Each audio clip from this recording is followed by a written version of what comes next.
इंदौर में भाजपा के आजीवन सहयोग निधि का लक्ष्य 15 करोड़ तय किया गया है। प्रभारी मंत्री नरोत्तम मिश्रा द्वारा 2 दिन पूर्व इंदौर में बैठक आयोजित कर इंदौर नगर को 10 करोड़ और जिले को 5 करोड़ का लक्ष्य दे चुके हैं, जिसके बाद अब बीजेपी आजीवन सहयोग निधि की तैयारी में जुट गई है। हालांकि इतने बड़े लक्ष्य को लेकर कांग्रेस ने भी बीजेपी पर सरकारी मशीनरी के उपयोग का आरोप लगाना शुरू कर दिया है। बूथ विस्तारक अभियान के बाद अब बीजेपी नेताओं के लिए आजीवन सहयोग निधि अभियान शुरू हो गया है, जिसे लेकर इंदौर में भी एक बड़ा लक्ष्य दिया गया है।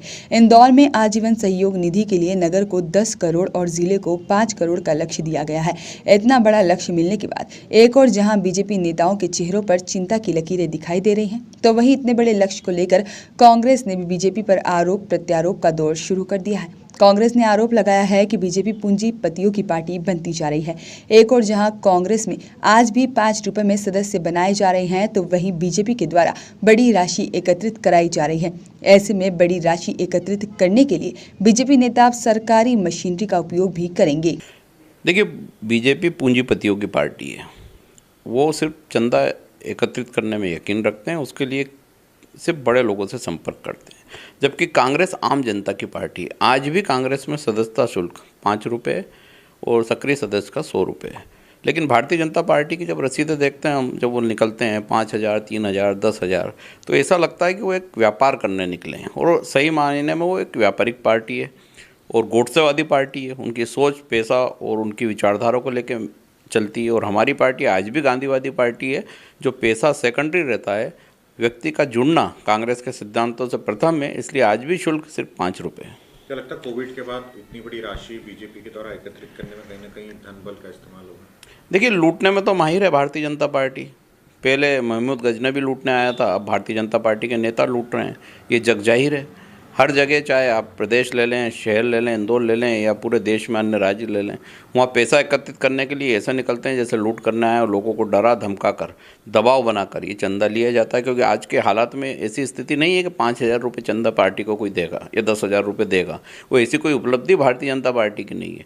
निश्चित तौर पर उसमें दबाव बना के प्रशासन से, अन्य तरीक़ों से फिर वसूली की जाती है। वहीं भाजपा प्रवक्ता उमेश शर्मा का कहना है कि कांग्रेस को बीजेपी के अभियान पर चिंता व्यक्त करने की आवश्यकता नहीं है। बीजेपी कांग्रेस से जुड़े सहयोगियों से संपर्क भी नहीं करेगी। श्रद्धेय कुशाभाऊ ठाकरे जी का ये जन्मशती वर्ष है और कुशाभाऊ ठाकरे वो भागीरथ थे जिन्होंने संगठन के ब्रह्म कमंडल से इस आजीवन निधि की गंगा का आह्वान करा था। और मुझे लग रहा है कि विश्व में केवल भारतीय जनता पार्टी एक ऐसा राजनीतिक संगठन है कि जिसके दैनंदिनी के सारी गतिविधियों का और व्यय का जो संपादन है वो कार्यकर्ताओं के समर्पण के माध्यम से किया जाता है। हम इसको आजीवन निधि कहते थे, पर एक स्वाभाविक भ्रम भी होता है कि आजीवन निधि मतलब एक बार दे दी तो फिर जीवन में नहीं देना है। तो इसको समर्पण निधि के नाम से अब जाना जाता है। 11 फरवरी को पंडित दीनदयाल उपाध्याय जी की जयंती से ये समर्पण निधि का अभियान हमारा प्रारंभ होता है।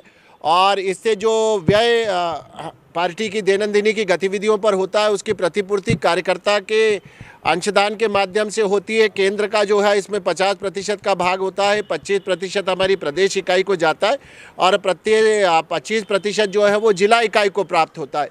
तो ये भारतीय जनता पार्टी का आंतरिक धन संग्रह का अभियान है, जो कार्यकर्ताओं के स्तर पर किया जाता है। न्यूनतम 1,000 और फिर जिसकी जितनी क्षमता और सामर्थ्य हो उसके अनुरूप दिया जाता है। भाजपा में अब तक सबसे कम की रसीद 1,000 रुपए की होती थी और इस बार पार्टी ने तय किया है कि गरीब कार्यकर्ताओं के भाव का भी सम्मान किया जाएगा। कार्यकर्ता से उनके सामर्थ्य के हिसाब से समर्पण लिया जाएगा, भले ही वह 100 रुपए ही क्यों न हो। खैर, मध्य प्रदेश के लिए इंदौर से अंशुल मुकाती की रिपोर्ट।